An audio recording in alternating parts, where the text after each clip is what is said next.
Dimanche dernier s'est déroulé le Grand Prix des Amériques en MotoGP avec le retour à la victoire pour Maverick Viñales qui a eu un week-end exceptionnel.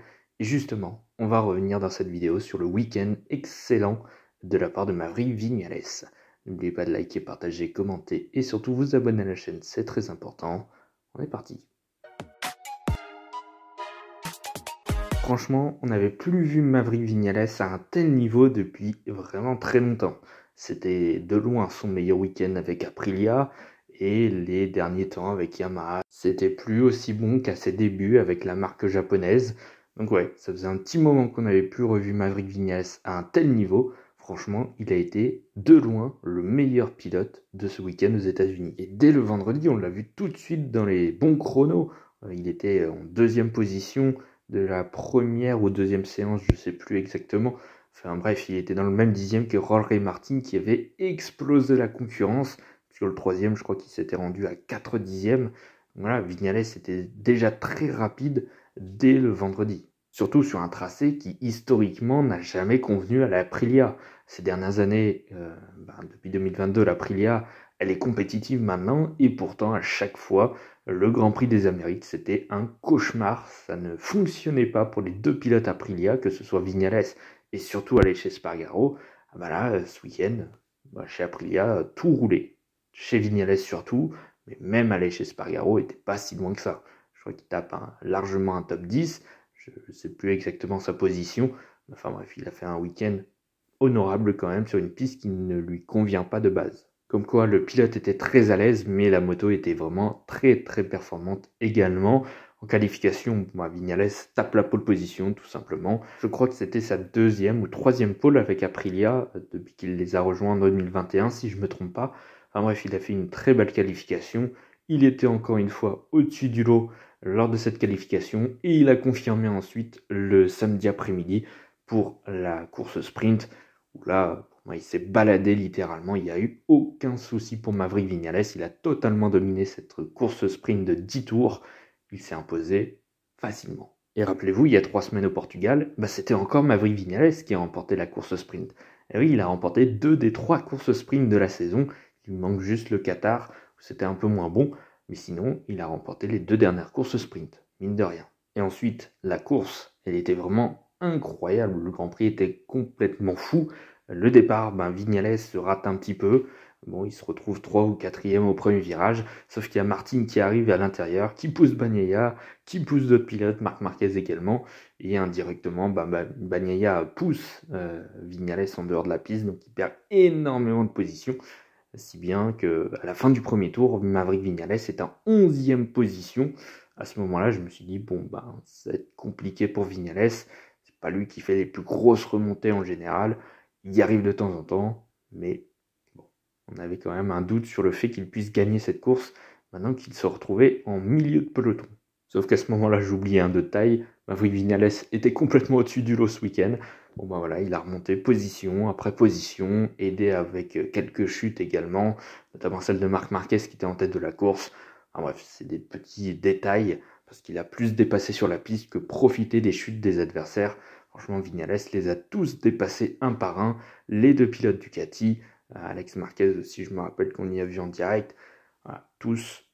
Jorge Martin ensuite, Pedro Acosta. Voilà, pour prendre la tête de la course au 13e tour sur les 20. Puis ensuite, on ne l'a jamais revu. En tout cas, il a eu ce petit gap d'avance sur Pedro Acosta de plus d'une seconde sur la majorité du reste de la course, tout simplement. Et voilà, il s'est imposé. Maverick Viñales, ça faisait 1113 jours depuis son dernier succès en MotoGP. Ça datait du tout premier Grand Prix de la saison 2021. C'était il y a plus de 3 ans au Qatar. Imaginez-vous, il était encore chez Yamaha. C'était sa dernière saison avec l'équipe japonaise. Saison qu'il n'avait même pas complétée jusqu'au bout avec l'équipe, puisqu'il avait terminé chez Aprilia en fin de saison. Enfin bref, ça faisait extrêmement longtemps qu'on n'avait pas vu Viñales remporter un Grand Prix. D'ailleurs aussi, il rentre un petit peu dans l'histoire du MotoGP puisqu'il devient tout simplement le premier pilote à remporter un Grand Prix MotoGP avec 3 constructeurs différents. Il a gagné avec la Suzuki, il a gagné avec la Yamaha et désormais il a gagné avec l'Aprilia. Évidemment, il avait déjà gagné la course sprint au Portugal et même celle de la veille aux États-Unis, à Austin. Mais évidemment, ça ne comptait pas dans les stats. Bon, bah voilà. Il a remporté un Grand Prix principal maintenant. Ça y est, il a gagné avec les 3 constructeurs. Franchement, chapeau. Franchement, après qu'il ait été viré de chez Yamaha pour son comportement au Grand Prix d'Autriche 2021, où il essaye de casser le moteur tout simplement, il se fait virer par l'équipe, eh ben, je pensais pas que Vignales allait remonter à un tel niveau. Pour moi, ça y est, c'était terminé. Vignales, était fini, quoi. Il n'y avait plus rien à faire, surtout qu'il arrivait sur l'Aprilia en fin d'année 2021. À cette époque-là, l'Aprilia n'était pas encore vraiment très compétitive. Ça commençait, mais c'était pas le top du top. À ce moment-là, je me suis dit, bon, ben, ça va être compliqué. Il est dans la pire équipe du plateau. Ça va être délicat. Et puis au final, que dalle, Aprilia a vraiment fait un bond en avant en 2022. Bon, pour Vignales, c'était un petit peu plus compliqué cette saison-là. 2023, ça a été un peu mieux, on l'a un peu plus vu. Et puis voilà, de plus en plus, on l'a vu de plus en plus devant au fur et à mesure. Voilà, jusqu'à cette magnifique victoire qu'il a décrochée dimanche dernier. Voilà, Vignales, il est tout simplement 3e au championnat des pilotes derrière Jorge Martin avec un petit gap. Et puis Enea Bastianini qui est 2e. Imaginez-vous qu'au Portugal, il abandonne dans le dernier tour alors qu'il était 2e. C'est terrible, sa moto qui coupe, tout simplement.